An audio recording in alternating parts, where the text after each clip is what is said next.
Hi, I'm Mitch Mitchell. So this weekend we have Super Bowl number 50. I don't know where it is. I haven't really kept up with that, but it's Super Bowl number 50, and it's between the Denver Broncos and the Carolina Panthers.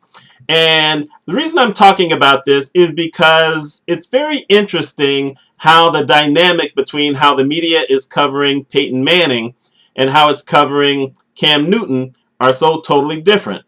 I mean, Peyton Manning, you've got to respect everything that the guy has done. He has done nothing to ever make anybody feel bad about him being as great a quarterback as he is. He has represented the game well. He has represented all of his teams well. He's won a Super Bowl. He's lost a bunch more, but he's won a Super Bowl. I mean, the guy has been everything that anyone could ever ask for. He's always been his team's leader. His players would have done anything for him to try to get him those wins and to get the wins for themselves as well. And he's always been great. Then we look at the thing with Cam Newton. And Cam Newton has taken a beating that I think is totally unjustified. Now, he has said, and a lot of other people are saying that it's because of race. I'm not going to necessarily go there. What I'm going to go with is there's a difference in culture. And I'm going to explain that.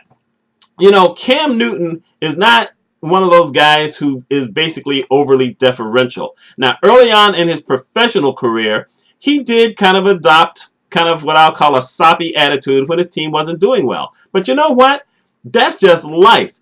We all want to win. And when you've played any kind of sports, you really want to win.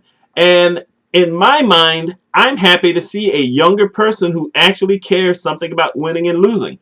I don't want to necessarily beat up on millennials or Gen Yers or Xers or whichever group it is. But, you know, this thing about wanting to try to win all the time and at all costs, that has gone away.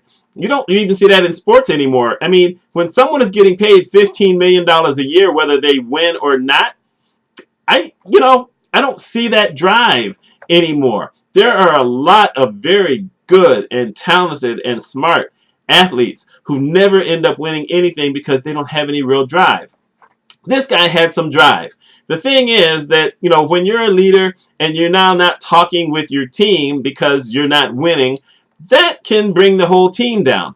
And what I have liked about this guy, I mean, I liked the guy in college, even though he had that issue at Auburn with his dad and some other stuff. I don't know. But what I've liked about him is that he has actually shown a growth in maturity and a growth in his leadership. Because I think his team has always believed in him, but now he's really embracing this level of leadership. And you know what? He's having fun. And I love that. And people think it's cocky, and he does this thing where he gets in there and he does this thing like he's, you know, taking off the cloak, the suit, I guess, and got the Superman thing under. And people hate that, and they hate that he does this little dance. You know what? You know who Aaron Rodgers is? He's the quarterback of the Green Bay Packers. And he doesn't necessarily do that, but he does this thing where whenever he throws a touchdown pass, he's got this thing where he does this thing around his waist as though he's wearing the World Heavyweight Championship from wrestling. I've never heard a single person ever say anything bad about him doing that. No one else has ever said, oh, here he is, he's showboating, he's doing whatever. But he's done that for, you know, all the time he's been the quarterback.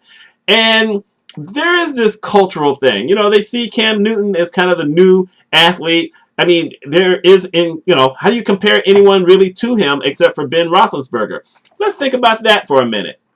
I mean, they're both really big guys. They've both been pretty successful. Ben has won a couple of Super Bowls, and Cam is hoping to get there.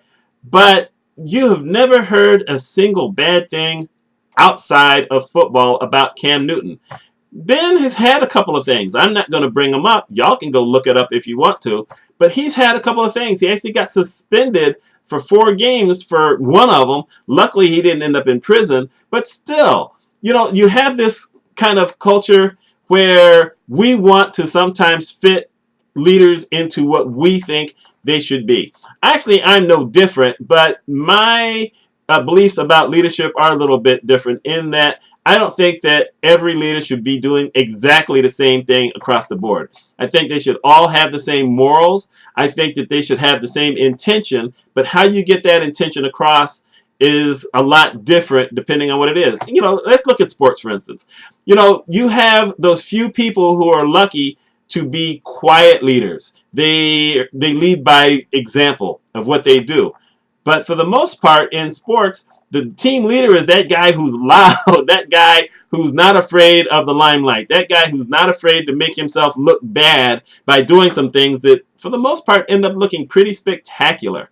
You know, those are not the shrinking violet kind of guys. Cam Newton is not a shrinking violet kind of guy. How could he be? 6'5", 250 pounds. You know, I mean, he's an amazing athlete, but I like what he's turned out to be. He also gives a lot of time and money to charity, and he's just basically been pretty much as good a kid as you would want to see in any professional sport. So, you know, I'm hoping that if you watch the Super Bowl this weekend, and, you know, a billion people are going to watch it, so you might as well just join in, you're going to see a guy who, even if his team doesn't win, he's going to be having fun. He's going to be leading his team, and Peyton Manning is going to be leading his team. And I think that this is really just some great examples from two different types of guys of what leadership can be about. And yes, that's about sports, but that same kind of leadership can work in other places as well. This is just my take on it all. Let me know what you think, whether it's about Cam Newton as a leader, Peyton Manning as a leader, or this concept of leading in general. Let me know. I'm Mitch Mitchell. Y'all take care and enjoy the Super Bowl. Bye.